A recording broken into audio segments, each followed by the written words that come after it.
This episode of Flyte Camp is sponsored by Kaiser Compressors, built for a lifetime.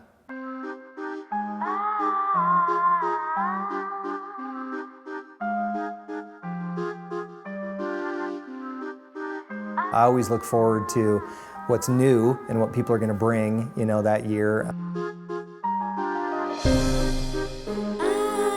So this is a 62 holiday house made by Harry and David. Yep. We're the Month Club people. Yep. And this one here is all original. I mean, everything in there is original except for the fabric. Yeah. Bought from the original owner family. Pretty incredible find. Like they say, don't buy a car like that was Right. made on a Monday or a Friday. This one I think was made on a Wednesday because it was so well built. It had no leaks. What I love about this one too is that they have kept it very simple and they haven't overkitched it by any means. It's not screaming 1950s atomic too much. There's just enough of it in the light shades. The light shades are awesome. I mean, all original, and they speak for themselves. That's what's great about a trailer like this and a survivor like this. So what a great find. Love this one.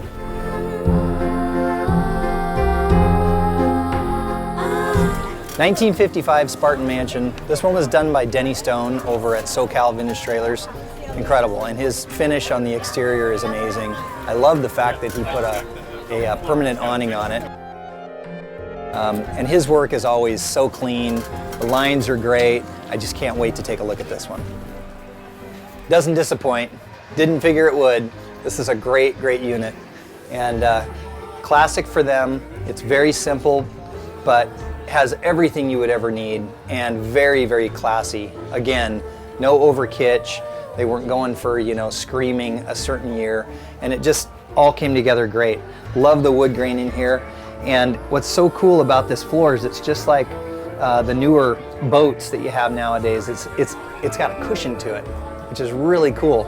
Really did a nice job on this one. It looks great.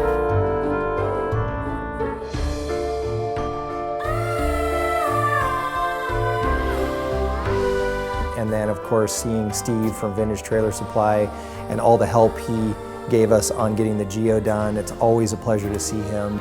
In particular this year, I have to personally, thank you, because we wouldn't have been able to be here and we wouldn't have been able to put together half the stuff on that Geo without your help. You supply all of these people with such amazing product and things that, quite honestly, none of this could happen without people, like you. So it's a 46 Curtiss Wright Model 2. Yep. 46 is the first year trailers were done after World War II. Yeah. And so it's kind of feels a little bit hand-built. Yeah. Little aircraft, a little wood. Probably not, it's simple. It's probably not everybody's cup of tea, but it's a fun kind of historic thing. I still camp and I go to Joshua Tree or Anza Borrego or That's awesome. I was just in Needles with it, so it's definitely a camping trailer as well as kind of a calling card for me. Incredible, and thank you so much. Can we go in and take a look? Please do. Okay. Thanks for everything. All right. Thanks, bud. Typically open people's things, but pretty good friends with Steve, so I don't think he'd mind. Look at that. So neat. I've never actually seen one of these in person. These came in Aero flights, which is a pretty amazing rare trailer. We're working on one at the shop right now, and to see this is pretty awesome. Now I just need to get Steve to start repopping that, because that would be incredible. In 1946, what else would you need? It's got everything, the bed, the refrigerator, as we just found out, cooktop, all in a compact spot that can be pulled with just about anything, which is, in vintage trailers is a really key thing, You don't want to have to buy a big, huge truck to do anything, so this is great. The pull on the Greyhound is that it is a bus conversion, motorhome, completely different than a travel trailer. So I've got my own thoughts and passions on travel trailers, years, the 30s, the 40s, whatever. But then you see something like this that has a motor, drivetrain, so much work goes into this. I mean, so much work to make this roadworthy, and he takes it everywhere. Great example, great example. This is better than I ever would have imagined. this is all original. You know, this stuff's still in here and it's being used like it, but they've also made it, you know, that workable living space as well. Exactly what I wanted to see. And obviously the owner here, one of them, sitting here. Hi, how are you? Good. So good to see you. I've seen you so many times and never gotten a chance to get over here, and this is epic. I love that you kept the originality of the travel coach portion and then the living space conversion, you know, too. The conversion was done about 1960. Wow, that's awesome. So yeah, they kept the overheads here across the back. Yeah. And, you know, the ceiling's all original, the windows are all original. There's a lot of storage. Yeah. It sleeps safe, theoretically. And you know what I love? And I've told the other owners too, you use it. That's what's great is I see it all over, and so you're not just, you know, keeping it in a garage or whatever. You guys are out using it and sharing it with everybody, which is great. I just counted. We've been camping 5 times since September. That's awesome.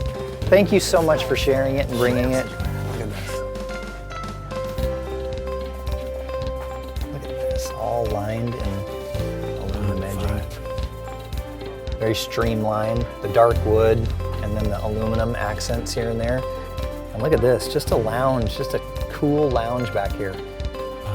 It's always in their mind probably when they're antique shopping or whatever, they're thinking about, hey, that'd be great for the bus, you know. That's passion. Watch your head. Yeah, that's just really cool. That's another level, different vehicle entirely. You know, year after year I've tried to get in there and see that, but there's always a huge line. And so this year for me to actually get into it, meet the owners personally, shake her hand and his hand, and get to congratulate him on such a great job on not only the preservation of it, but just kind of the modifications and kind of the oddity of the originality and the usage of the trailer or the motorhome was really, really cool. You know, and to see something that is still running, the guy drives it all the time and uses it, you know, just really uses it. It's not just a show rally trailer. The thing is put into use and you can tell he really enjoys it. You know, this needs to be seen. Stuff like this needs to be seen, and not everybody can come to Palm Springs. Not everybody can cross the country. Not everybody can get out here. And so it's just incredible to get to see this and share it with everybody else. 1946 Model 1. Model 1, so it's... so this... And we found it about 50 miles south here, been parked since August of '61. But this is one of 2 we know of, the shortest one, the earliest one. The only picture we could find of one of these was here, and they called it the standard. Can we go in and take a peek? Absolutely. All right, thanks, Dal. One of my passions close to my heart is, you know, the covered wagons and the early Curtiss Wrights and the mix of the aluminum and stainless and the woodwork. It feels like you just crawled into like a little hunting cabin in 1946. Look at the color on this. This is perfect. This is Anna again. I said, you pull into a Forest Service campground, as you know. Yep. And people won't even let you park. Right. They're over there wanting to talk to you, but that's cool. Yeah. And you know how it is. You spend too much money, too much time, and it's still cheaper than a new one. Yeah. Better built, higher quality, it makes you happy. And you've personalized it. You know, when you see people using something and enjoying them, it's kind of the whole reason why the hobby got started, and it's the whole reason why we do what we do.